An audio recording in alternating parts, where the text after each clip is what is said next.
Hello, dear community, and welcome to this time of reflection. And I hope that you have a few minutes to settle yourself into this time. I invite you to take a couple of deep breaths.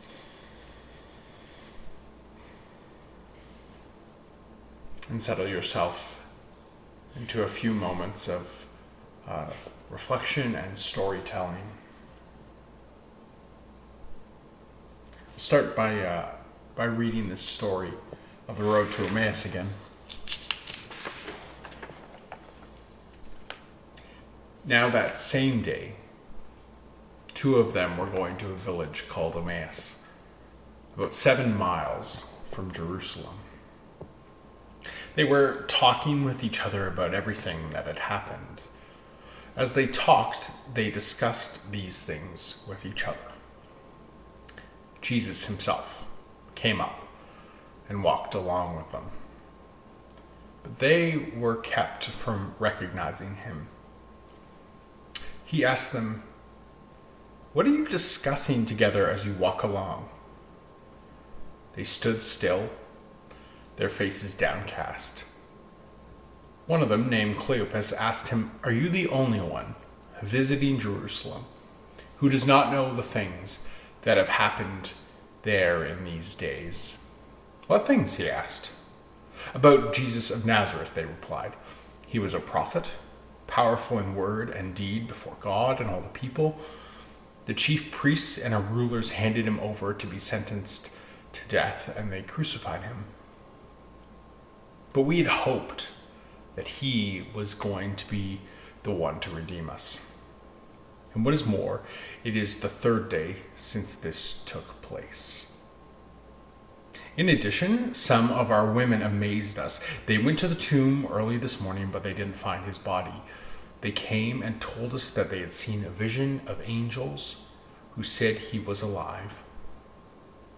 Then some of our companions went to the tomb and found it just as the women had said. But they did not see Jesus. He said to them, "How foolish you are, and how slow to believe all the things that the prophets have spoken. Did not the Messiah have to suffer these things and then enter his glory?" And beginning with Moses and all the prophets, he explained to them what was said in the scriptures concerning himself. As they approached the village to which they were going, Jesus continued on as if he were going further. But they urged him strongly, "Stay with us. It's nearly evening. The day is almost over." So he went in to stay with them. When he was at the table with them, he took bread, gave thanks, broke it, and began to give it to them. Then their eyes were opened, and they recognized him, and he disappeared from their sight. They asked each other, "Were not our hearts burning within us while he talked with us on the road and opened scriptures to us?" They got up and returned at once to Jerusalem. There they found the 11 and those with them assembled together. And they said, "It is true. The Lord has risen and has appeared to Simon." And then the two told what had happened on the way and how Jesus was recognized by them when he broke the bread.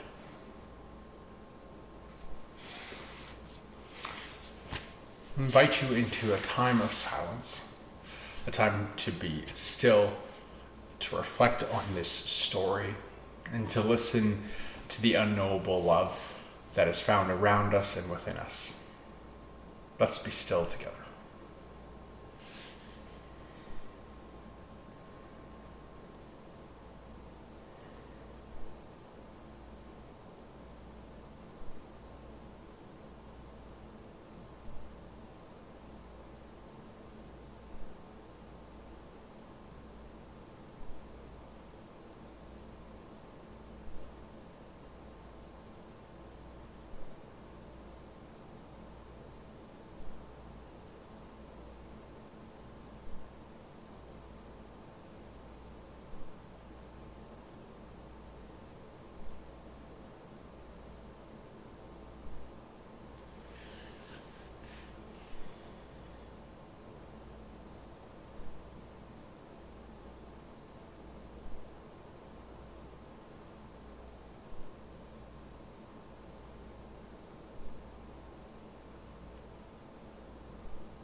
for this time to be still.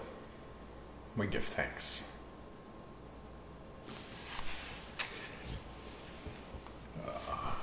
I remember going to a magic show as a kid. I think I must have been like 6 or 7 at the time. I went with a whole bunch of other kids on a bus. It was at the university. I remember that much, and I actually don't remember much of the show itself. I think we sat in the balcony, and I remember looking down at this magic show. I think he did a one trick with a glass bottle of Heinz ketchup, but I can't really be sure. But what I do remember is that we must have been amazed, because as we left the theater, all that we had with us were the programs from the show, like, those like 8.5 by 11 folded in half glossy programs that they give out, and we all wanted to get them because it was the only thing that we had that we could do magic tricks with. And so we were pretending to do this hocus pocus thing, and ta-da, like my program would go from 1 to 2, but everyone knew that you'd put it there. It was no magic trick, but clearly we must have been in awe, because I remember that time. There's a theologian that I love. His name is Peter Rollins. Sometimes his stuff is a little bit obscure, but he's got this great analogy where he talks about the divine magic trick, and he applies it to the stories of Christianity, and it works so well with this Road to Emmaus story. So bear with me. Might be a little strange, and we'll walk through it. So Peter Rollins would argue, and this is a little oversimplified, I'm sure he would agree, that a magic trick has 3 parts. It has the pledge, it has the turn, and it has the prestige. So the pledge, the turn, and the prestige. So the pledge is to take a stereotypical magic joke or magic trick that the magician has a coin, and he or she shows it to you, asks you to inspect it, assures you that it's a normal one, or they take a card and they get you to sign it. It's all part of the pledge. It's all part of the story. It often involves lots of storytelling. And then there's the turn. And the turn is often quite a remarkable thing.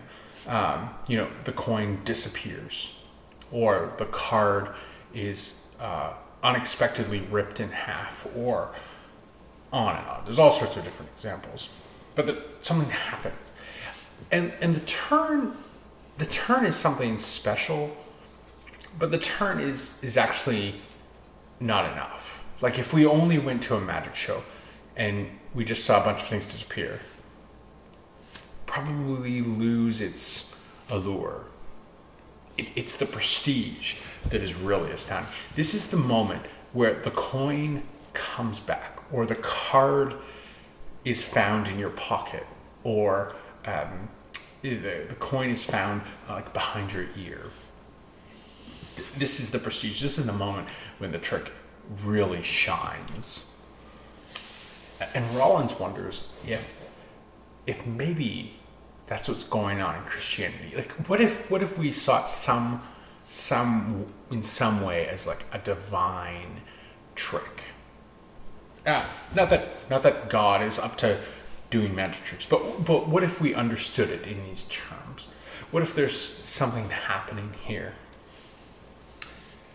So take the Christian story for a second. Like, what if it has a pledge and a turn and a prestige to it?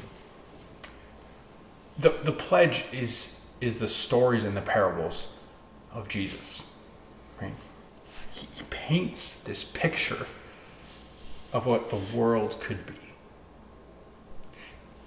He paints a picture of where those who are marginalized have a place at the center. He paints a picture of justice and how the world could be a more loving place. He himself embodies the kind of leader that we all long to have. He's not political, in that he holds to a party. He just simply exudes love and kindness and justice. It's the pledge part. And everyone around thinks like, this is the guy we've been waiting for. This is the one we've been longing for. This is the one who will lead us out of oppression. This is the one that will establish a new order. And then in the story, the turn is the crucifixion story. He goes to Jerusalem, and everything he's talked about seems to disappear. It's sort of the cruelest of all turns, because everyone who had put stock in this man is devastated. Like tens of thousands of people are said to have gone to the countryside to listen to him. They all thought maybe he was their leader, and then it was gone. But then there's prestige, right? It's the resurrection story. But notice how in the resurrection story, like, the resurrection is always sort of a little bit fuzzy, right? Jesus is seen as a gardener or in the gardener, or we're not really sure. And in the Road to Emmaus story, this plays out so perfectly. Like the story says Jesus walks up to them, Jesus himself. But they can't recognize him, which doesn't make sense because they've been following this guy for 3 years. Of course they recognize him. But maybe they don't recognize the prestige yet. Maybe they don't recognize what has gone on. And it's clear, right? They have to ask this guy all about what has happened. This guy, Jesus, maybe the stranger, has to explain it to him. And the prestige moment happens when they sit down and they go to have a meal, and Jesus breaks bread, and their eyes are open. Like everything becomes so clear. This is the moment where we realize that everything we've been longing for, everything that Jesus stood for, the justice for those who are oppressed, love for ourselves and for each other and for our strangers, peace that passes understanding, all of those things that we saw in him, that we longed for him, that we thought he was going to lead us for, is actually right here among us. If only our eyes could be opened to see that, oh, that very thing that we long for, it's sitting right across the table. It's standing there right at a bus stop. It's checking out our groceries behind a mask and a piece of plexiglass. It's in the hands of countless volunteers who are testing and caring for us in this time of COVID.